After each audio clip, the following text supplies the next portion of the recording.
పునరుత్థానుడైన యేసుక్రీస్తు ప్రభువారి ప్రశస్తమైన నామములో మీ అందరికీ మరణాత.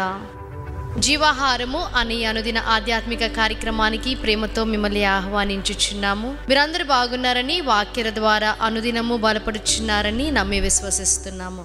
ఈరోజు వాక్యాన్ని బైబిల్ గ్రంథం నుంచి మనం ధ్యానించుకుందాం. అపోస్తలుడైన పౌలు తిమోతికి రాసిన 2వ పత్రిక 4వ అధ్యాయము 16 అలాగే 17 వచనాలని మనము చదువుకుందాం. నేను మొదట సమాధానము చెప్పినప్పుడు ఎవడునూ నా పక్షముగా నిలువలేదు. అందరూ నన్ను విడిచిపోయిరి. ఇది వారికి నేరముగా ఎంచబడకుండునుగాక.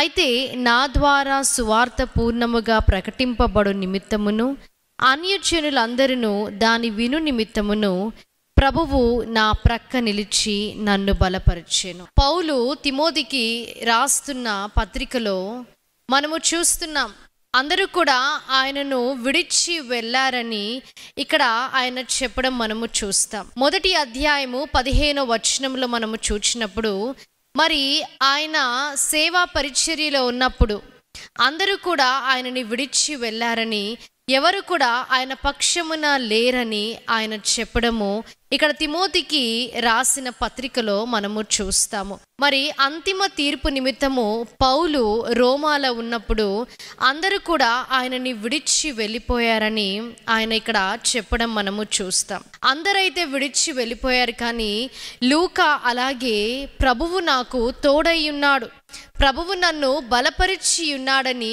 ఆయన చెప్పడం మనము చూస్తాం. ఆయన సేవా పరిచర్యలో ప్రతి ఒక్కరు కూడా ఆయనతో పాటు ఎవరైతే పరిచర్య చేసి ఉన్నారో, ఎవరైతే ఆయనతో పాటు కలిసి నడిచి ఉన్నారో అందరూ కూడా ఆయనను విడిచి వెళ్ళిపోయారని ఆయన చెప్పడం మనము చూస్తాం. నిజమే కదండి. సమస్యల్లో మనం ఉన్నప్పుడు, కష్టాల్లో మనమున్నప్పుడు, నష్టాలలో మనమున్నప్పుడు అందరూ విడిచి వెళ్ళేవారుగా మనము చూస్తాం.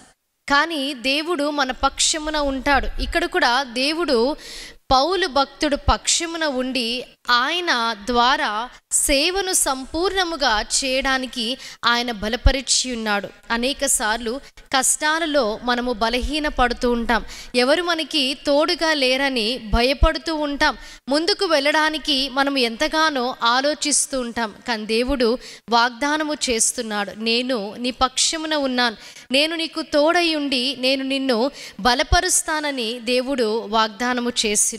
ఎందుకంటే పౌలుతో కూడా అలనాడు దేవుడు తోడై ఉన్నాడు, ఆయన ప్రక్కనే ఉండి ఆయన బలపరిచి ఉన్నాడని ఇక్కడ ఆయన సాక్ష్యం ఇస్తున్నాడు. తిమోతికి రాసిన పత్రికలో ఆయన తిమోతికి ఇలాగూ రాయిచున్నారు, అందరైతే విడిచారు కానీ లూకా నాకు తోడై ఉన్నాడు, అలాగే ప్రభువు కూడా నాకు తోడయుండి నన్ను బలపరిచి నన్ను నడిపించి ఉన్నారని, అపవాది కట్ల నుంచి నన్ను విడిపించి ఉన్నారని సాక్ష్యం ఇస్తున్నారు. ఆ దేవుని వైపు మనము చూచినప్పుడు మన పరిస్థితులు ఎలా ఉన్నా సరే, కష్టాల గుండా మనము వెళ్తున్నా సరే, అందరూ మనని విడిచిపెట్టినా సరే, దేవుడు మన ప్రక్క నుండి మనని బలపరిచి మనని నడిపించే దేవుడిగా ఉన్నాడు. ఈ వాక్య వర్తమానాన్ని దేవుడు మీ వినికిడిలో హృదయంలో భద్రపరిచి దీవించి ఆశీర్వదించునుగాక. ఆమేన్. మహాగణుడా, మహోన్నతుడా, పరిశుద్ధుడా, నమ్మదగిన మా దేవా, మీకు స్తుతులు, స్తోత్రాలు, వందనాలు. దేవా, ఈ ఉదయకాల సమయము వాక్యము ద్వారా మీరు మాతో మాట్లాడి ఉన్నారు. అవును తండ్రి, అలనాడు పౌలు భక్తుడిని తండ్రి అందరూ విడిచి వెళ్ళినప్పటికీ మీరు ఆయన ప్రక్కన ఉండి ఆయనను బలపరిచి ఆయనను మీరు నడిపించి ఉన్నారు. కాబట్టి దేవా, ఈ ఉదయకాల సమయమున అట్టి పరిస్థితిలో ఎవరైతే ఉన్నారో వాక్యము ద్వారా మీరు వారితో మాట్లాడి ఉన్నారు, మీరు వారిని బలపరిచి మీరే నడిపించండి. విన్న వాక్యాన్ని ప్రతి ఒక్కరి హృదయంలో మీరు భద్రపరిచి దీవించి ఆశీర్వదించండి. యేసుక్రీస్తు నామములో అడిగి వేడుకుంటున్నాం ప్రియ పరలోకపు తండ్రి, ఆమేన్. అందరికీ మరణాత. దేవుడు మిమ్మల్ని అందరినీ దీవించి ఆశీర్వదించునుగాక. ఆమేన్.